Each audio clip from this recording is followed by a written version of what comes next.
Hi, welcome to episode 14 of Brand Storytelling Prompts. I'm Carrie Legend. I'm your host today and always. And today we're going to be talking about the story of why you started your business. It's the big why question, and it's part of the sharing your why um, in the Story Origins brand storytelling collection. So let's get to today's prompt. Tell the story of why you started your business.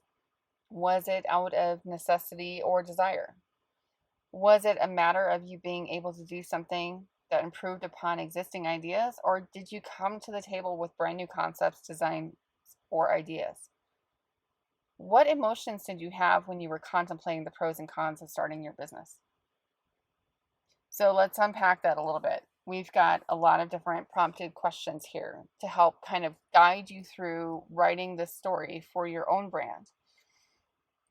So, if I were to share my story, I'd probably talk about um, realizing that I didn't want to go back into bridal stationery. I knew that I wanted to design. I just wasn't sure exactly what. And I figured, well, I've got a computer science degree. I'm pretty good at web design. I'll start there. Um, so it wasn't really out of necessity or desire. I was just feeling like a complete loser. And those are some of the emotions that I was going through when I started um, CarrieLegend.com. I felt like I wasn't contributing and I needed something. I had just got done um, giving birth to six boys, not all at the same time, but like I was like pregnant every single year and I was finally done and I needed an outlet, you know. If you're a stay-at-home mom, you'll understand where I'm coming from. Like I needed an outlet and I wanted to be able to contribute to the household. And my husband's work was kind of giving him a hard time, and he was really debating on whether or not he wanted to continue doing heavy haul um, for construction companies with his semi truck. So he really had to kind of make some hard decisions too.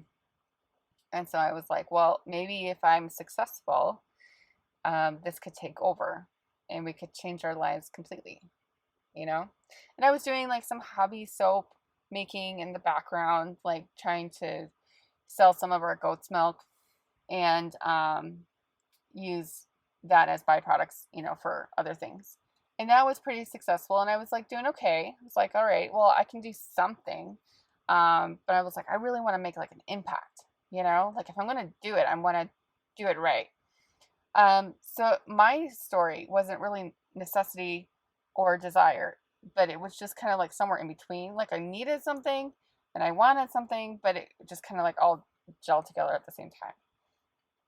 And there were plenty of people that came before me that could you know, do the work that I did. And I really had to kind of like find my niche. And storytelling for creatives was kind of like my calling. I kind of knew that, you know, anyone and their brother and pet monkey can design Canva templates. That's easy work, right? Um, but not everyone can tell a good story.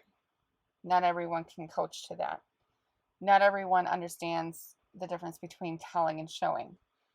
Um, and then try to add all that writing stuff into design and make your writing pop on the page in a design oriented way. Um, that takes a little bit more skill. So that kind of became my little niche. I started in the design, went into writing shortly thereafter, and then kind of melded the two together. So that's kind of my story. And I had a lot of emotions going into my brand. It was one of those things where I knew that there was going to be costs. There was going to be such huge investment. I needed so many different things to get rolling. So it always felt like an uphill battle, when you're starting your business. But eventually you start kind of like things start to gel a little bit. The water starts to kind of flow. You find your groove And then you start just like eroding that mountain of like finding your path, you know? And so that's kind of my story. Um, and you might have something similar, or yours might be like completely different. Like, I needed to leave my job, you know, and I needed a career. There's, you know, people like that. Or I just wanted something on the side, you know, to make extra money or something like that. Whatever your story is, that's your truth, and you have to speak to your truth. And not everybody's story is going to be the same, and that's what makes it great, right? Not every story is the same. And I would love to read yours for sure, because I like to know my audience too. I like to know who you are. So if you want to write your story and like email it back to me, I would love to read it.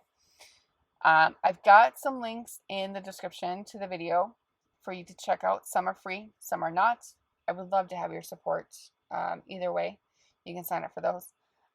If you've been with me for the Brand Storytelling Challenge, keep it up.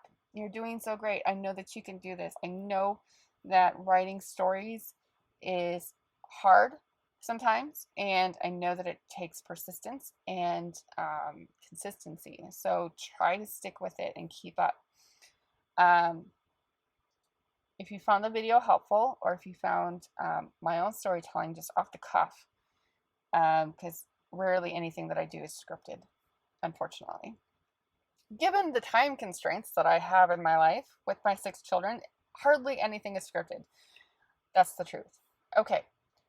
If you found the video helpful, give it a like and let me know. That's how you can send me a smoke flare to let me know, like, hey, yes, I like this kind of material, or I like listening to this kind of stuff. It gives me so much more information. I like sharing ideas, so that's my thing.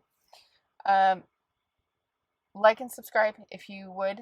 That'd be great. It's how I will grow, and I will be able to give you more videos and make this like a regular thing.